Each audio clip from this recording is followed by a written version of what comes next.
Hello hi everyone, leet code series में आपका स्वागत है। यहाँ पर हम देखते हैं एक एरे का बहुत ही इजी लेवल प्रॉब्लम, लेकिन थोड़ा सा इसमें थोड़ा ट्रिक है, बहुत ज्यादा बकैती लिखी हुई है यहाँ पर। ठीक है, तो पहला देखते हैं क्या है हमारा, क्या लिखा हुआ है यहाँ पर। दो चीज गिवन है हमको, एक नम गिवन है और एक वैल गिवन है। मतलब नम क्या है, एक एरे है, और वैल क्या है, एक इंटीजर वैल्यू है। Remove all occurrence of val in num. ठीक है, मतलब क्या रिमूव करना है, जितने भी हमारे वैल गिवन है नम में सबको रिमूव करना है। लेकिन यहाँ पर क्या बोला गया, इन प्लेस। इन प्लेस मतलब कि मुझे जो है कोई डुप्लीकेट एरे यूज करने की जरूरत, मतलब नहीं, हम यूज नहीं कर सकते, हमको सेम ही एरे में रिमूव करना है। द ऑर्डर ऑफ एलिमेंट में बी चेंज, मतलब ऑर्डर जो है, मतलब हो सकता है 1 2 3 4 लिखा हो, और ये चेंज होकर के आप जो है 3 4 या 1 2 इस तरह से करके ऑर्डर चेंज कर सकते हो। ठीक है, then return the number of element in num which are not equal to well। इसका मतलब है कि एट द एंड मुझे क्या रिटर्न करना है कि कितने नंबर ऑफ एलिमेंट हैं जो वेल के इक्वल नहीं है, वो रिटर्न करना है। लेकिन इतना सिंपल नहीं होगा प्रॉब्लम, देखते हैं। Consider the number of element in num which are not equal to val be K, मतलब के एलिमेंट ऐसे हैं जो वेल के इक्वल नहीं है। ठीक है, to get accepted you need to do the following thing, मतलब क्या आप करोगे तामझाम, जिससे आपको जो है ये एक्सेप्ट हो जाएगा। तो पहले क्या लिखा है यहाँ पर जो है, change the array array num such that the first k element of num contain the element which are not equal to val। The remaining element of num are not important as well as the size of num। ठीक है, इसका तामझाम simple सा मतलब है, starting के element होने चाहिए जो वैल के इक्वल नहीं होने चाहिए। ठीक है, उसके बाद क्या है, उससे घंटा फर्क नहीं पड़ता हमको। ठीक है, सिंपल सा मतलब है। तो इस एग्जांपल देखते हैं, और लास्ट में के को रिटर्न करना है। एग्जांपल देखते हैं, ये दो याद दिया गया कि कैसे हमारा जो है ये कोड को टेस्ट किया जाएगा। तो ये सब तामझाम छोड़ो, यहाँ पर दो। जैसे यहाँ पर क्या है, हमारे पास 3 2 2 3 है, तो यहाँ पर वेल क्या 2 है, तो यहाँ पर देखो हमारे पास 2 ही एक एलिमेंट ऐसे हैं जो हमारे पास 3 के इक्वल नहीं है। ठीक है, तो यहाँ पर दोनों 2 जो होते हैं वो स्टार्टिंग में चले आए। ठीक है, उसके बाद यहाँ पर क्या है, मुझे घंटा फर्क नहीं पड़ता, इसको छोड़ो, अलग करो। यहाँ पर फिर बात करते हैं 1 0 1 2 2 3 4, ये तामझाम, इसमें रिमूव करना मुझे 2 को।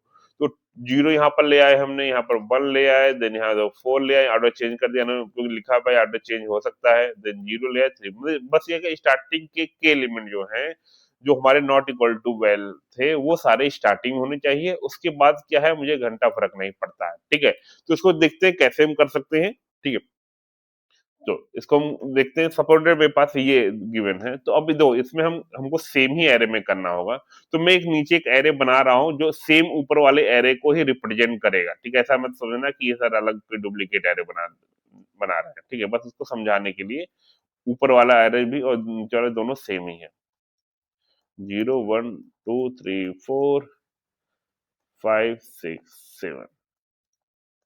ठीक है, अब दो ये दोनों हमारे क्या है, नम ही है। ठीक, तो इसके लिए सिंपल सा अप्रोच फॉलो करते हैं। एक हमारा काउंटर वेरिएबल ले लिया जिसकी वैल्यू 0 थी। काउंटर वेरिएबल हमको नंबर ऑफ एलिमेंट भी काम करने का आएंगे जो जो वैल के इक्वल नहीं है, और साथ ही साथ इंडेक्स रिप्रेजेंट करने के भी काम आएंगे। सबसे पहले यहाँ पर जो है, जो वैल की वैल्यू दे रखी है वो है 2। ठीक है, नाउ पहला एलिमेंट आप चेक करोगे, क्या हमारा 0 जो है वो क्या वेल के इक्वल नहीं है, तो अब इस बात से इक्वल नहीं है। डेट्स वाई आप एक काम करो, इसको जो है वेल को जो है सी इंडेक्स कौन सा है, 0 है, तो 0 इंडेक्स पे इसको रख दो।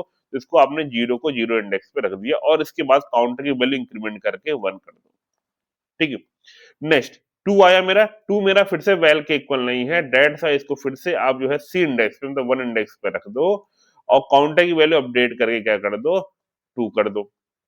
नाउ अगेन मेरे पास 2 आया, 2 मेरा वेल के इक्वल है, डेट से मुझे कुछ नहीं करना है, छोड़ो इसको। ठीक है, सेम फिर से 2 आया, 2 फिर से मुझे वेल के इक्वल मिल गया, फिर से कुछ नहीं करना है। 3 आया, 3 मेरा वेल के इक्वल नहीं है, डेट्स वाई 3 को जो है सी इंडेक्स पे रख दो। सी इंडेक्स की वैल्यू क्या 2 है, तो 2 इंडेक्स पे 3 रखते हैं, और इसकी वैल्यू अपडेट करके हम क्या कर देंगे, वो 3 कर देंगे। देन अगेन जीरो आया, जीरो आया तो जीरो को हम क्या करेंगे, हम जो है क्योंकि वेल के इक्वल नहीं है तो उसको सी इंडेक्स पे रखेंगे, इसका मतलब जीरो हमारा थ्री इंडेक्स पे जाएगा और काउंटर की वैल्यू अपडेट करके हम क्या कर देंगे, वो फोर कर देंगे। ठीक है, same for the four, four हमारा फिर से वेल के इक्वल नहीं है, डेट्स वाई फोर को हम क्या करेंगे, सी इंडेक्स पे, मतलब फोर इंडेक्स पे जाएगा, तो फोर यहाँ पर फोर इंडेक्स पे चला गया और सी की वैल्यू अपग्रेड करके क्या कर दी, वो फाइव कर दी।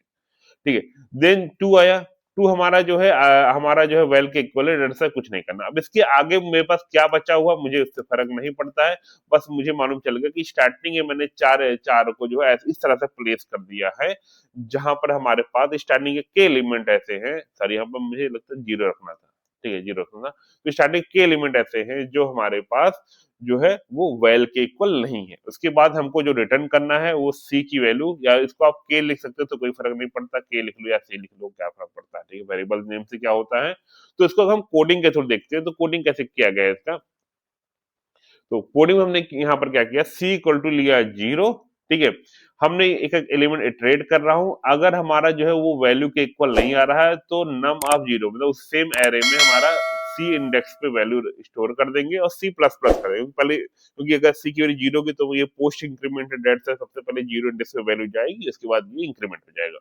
तो इस तरह से करके हम चलते हैं, जब भी हमारा वैल्यू के इक्वल होगा तो उस केस से हमने कुछ काम ही नहीं किया है। ठीक है, जब नॉट इक्वल होगा तब ये काम करना, एट द एंड मैंने क्या किया, यहाँ पर सी को रिटर्न कर दिया। ऐसे आपको समझ में आ रहा होगा ये प्रॉब्लम। ठीक है, चलो नेक्स्ट इसको एग्जीक्यूट करके देख लेते हैं,